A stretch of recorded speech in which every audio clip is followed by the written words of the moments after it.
Hello again, friends. Jacob back with Mad Crazy Reviews. Spooktober. Here, we'll put it right here. Kind of a cool prop.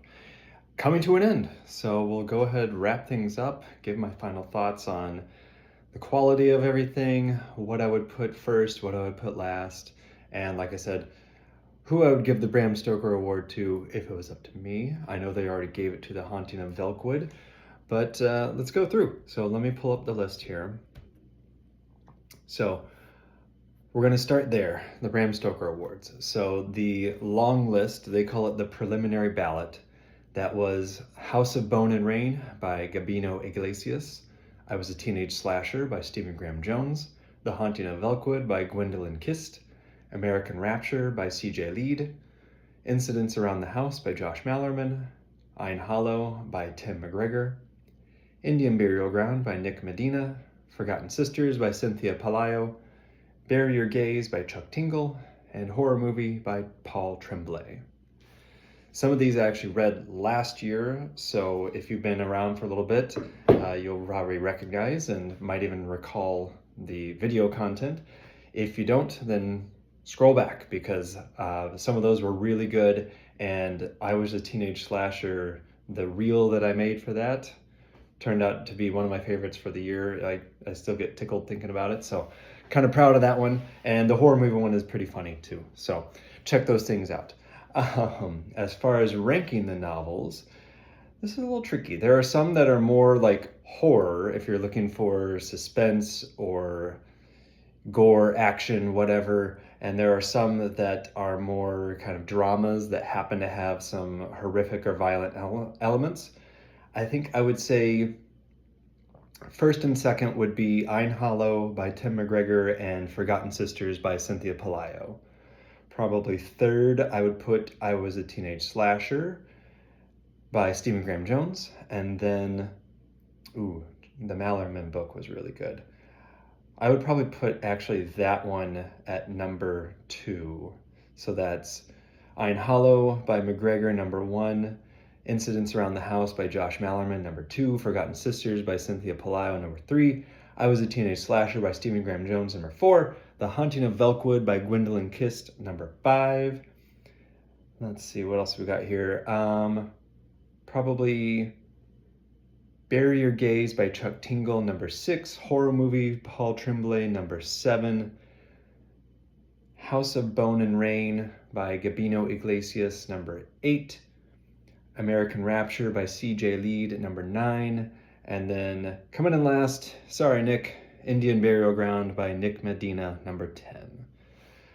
They're all pretty good. Like, I think if memory serves, the lowest rated one on that whole list was like 2.5 stars or something, 2 stars for Indian Burial Ground. And if you'll recall, that was a pretty recent review. I said that's basically half of a good book. There's some really good material in it. It just gets dragged down by some other not so good material.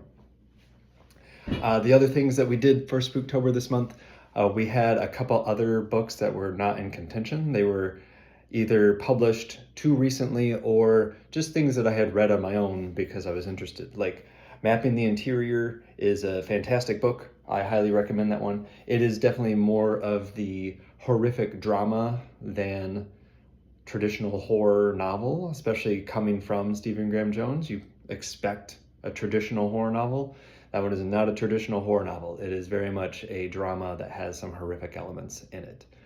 And then his other book, which came out earlier this year, was The Buffalo Hunter, which I enjoyed overall, not as much as a lot of his other books. So had to be honest, that one was a little bit of a disappointment because I have such high expectations for him as a writer. So that one came in lower than Mapping the Interior, and I'm probably blanking. Let me see if there's anything else I'm missing.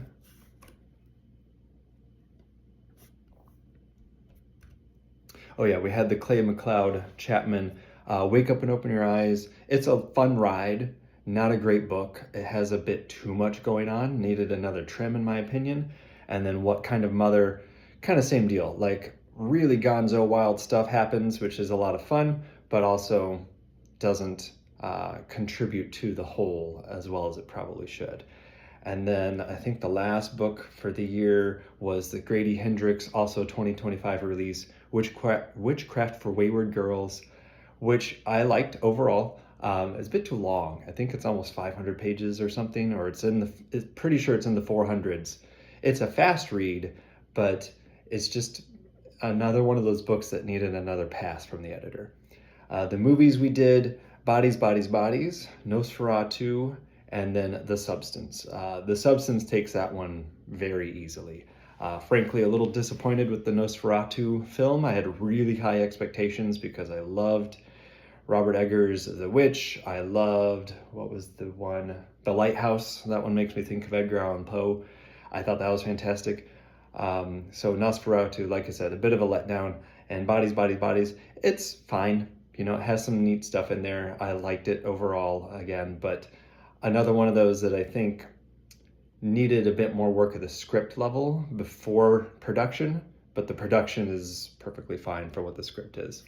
And then, of course, we had the openers for the month. We had the short story collections, Out There Screaming and Never Whistle at Night.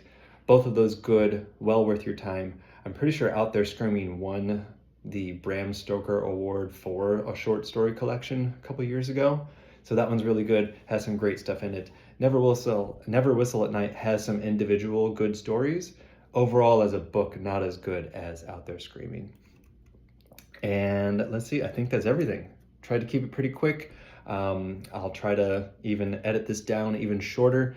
Right now it's about a 7-minute recording, so stay tuned, hang in there, and you'll see how long the whole thing is.